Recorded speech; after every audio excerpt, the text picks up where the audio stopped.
Un saludo para todos. En esta ocasión desarrollaremos el taller de evaluación de los aprendizajes en el marco del programa Todos a Aprender. Aquí intentaremos hacer un desarrollo conceptual de la evaluación. Como objetivo general, tenemos reflexionar sobre la práctica de evaluación en situación de aprendizaje en casa, que es la situación en la que nos encontramos actualmente. También tenemos tres objetivos específicos: identificar los propósitos y potencialidades de la evaluación en diversos escenarios de aprendizaje, incluido el trabajo académico en casa; reconocer los principios y elementos del proceso de evaluación de los aprendizajes propuestos en los materiales PTA, es decir, los textos de matemáticas y lenguaje, como herramientas para el aprendizaje en el escenario del trabajo académico en casa; y plantear estrategias que posibiliten a los niños, niñas y sus familias reconocer de manera autónoma logros, los retos que tienen por delante y los caminos que pueden seguir para alcanzarlos en consideración a las actuales circunstancias de aislamiento social.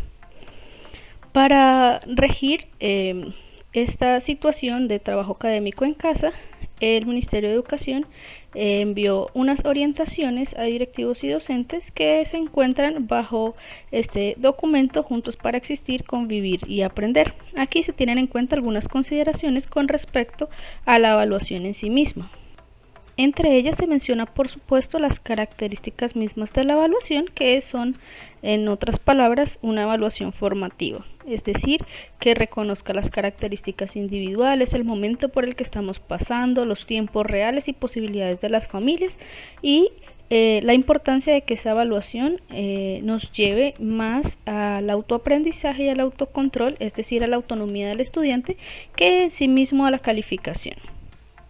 Nos llama a tener en cuenta las progresiones en el aprendizaje, que según el autor Tiburcio, estas progresiones del aprendizaje proporcionan la gran foto de lo que debe ser aprendido, es decir, en términos de metas de aprendizaje y de desempeños, le muestran a los estudiantes el para qué deben saber lo que estamos estudiando, con el objetivo de que ellos puedan automonitorear su trabajo. Nos invita a hacer de esta evaluación una oportunidad de seguimiento donde la prioridad es la vida y por supuesto los aprendizajes que tienen que ver con la vida, los aprendizajes significativos que les permiten a los estudiantes mirar su realidad y mirar el contexto actual. Eso implica una movilización total del currículo. Para ejemplificar un poco cómo podemos apoyarnos en los materiales del PTA al hacer esta tarea, vamos a mirar dos partes. La primera parte es cómo se muestra eso, cómo está la evaluación propuesta en los materiales de lenguaje, es decir, en el texto de entretextos. Para el ejemplo tenemos aquí un plan de formación de semestre A de grado segundo.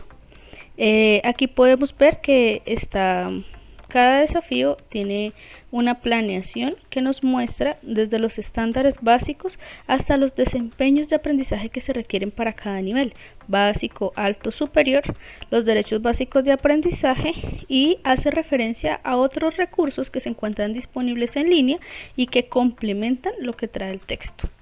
Entonces, si eso es lo que esperamos, por supuesto que la evaluación debe corresponder a esas metas que queremos lograr. Para cada desafío, en este caso utilizaremos este como ejemplo, se da un momento de exploración donde le muestra al maestro lo que debería de ser una recopilación de las cosas que los estudiantes viven en casa, muy apropiado para el momento que estamos viviendo. Y también hay una etapa de transferencia donde se van haciendo algunas preguntas con respecto a las actividades desarrolladas que nos permiten hacer ese proceso de autoevaluación y de metacognición. Aunque esta etapa de transferencia se encuentra al final del desafío, no quiere decir que deba de hacerse siempre al final, sino que yo puedo utilizar algunas de esas preguntas durante el desarrollo.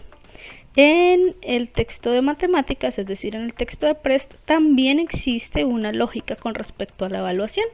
Recordemos cómo está organizada la secuencia didáctica. Tiene una etapa de comprensión, una etapa de descontextualización, una etapa de resolución de problema y una etapa de reflexión. Para el ejemplo, también vamos a utilizar un texto de grado segundo, la situación 2 y 3. Que es la misma situación que se va a utilizar en la sesión de matemáticas que revisaremos dentro de 2 semanas. Para cada situación problema se plantean unos objetivos de aprendizaje de la situación problema y estos objetivos están asociados a los pensamientos, de manera que para este ejemplo tenemos algunos objetivos asociados al pensamiento numérico y otros asociados al pensamiento espacial. Y también se muestra la correspondencia con los derechos básicos de aprendizaje. Entonces, teniendo claro desde el principio cuáles son los objetivos, nosotros podemos aprovechar esa rejilla de evaluación que se encuentra al final de la etapa de reflexión.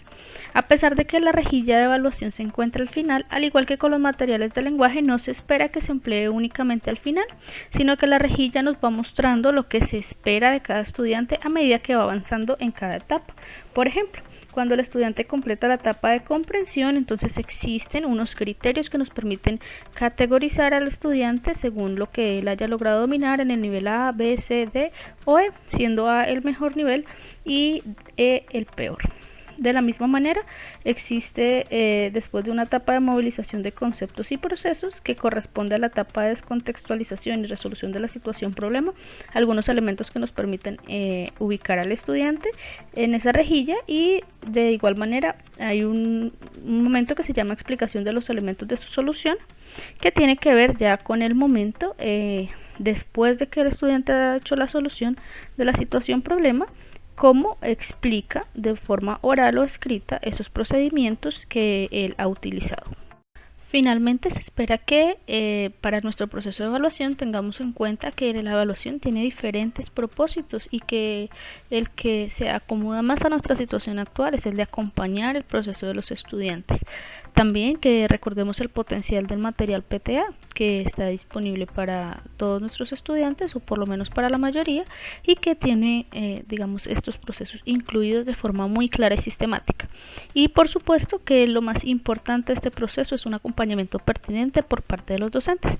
Muchas gracias por su participación y feliz semana.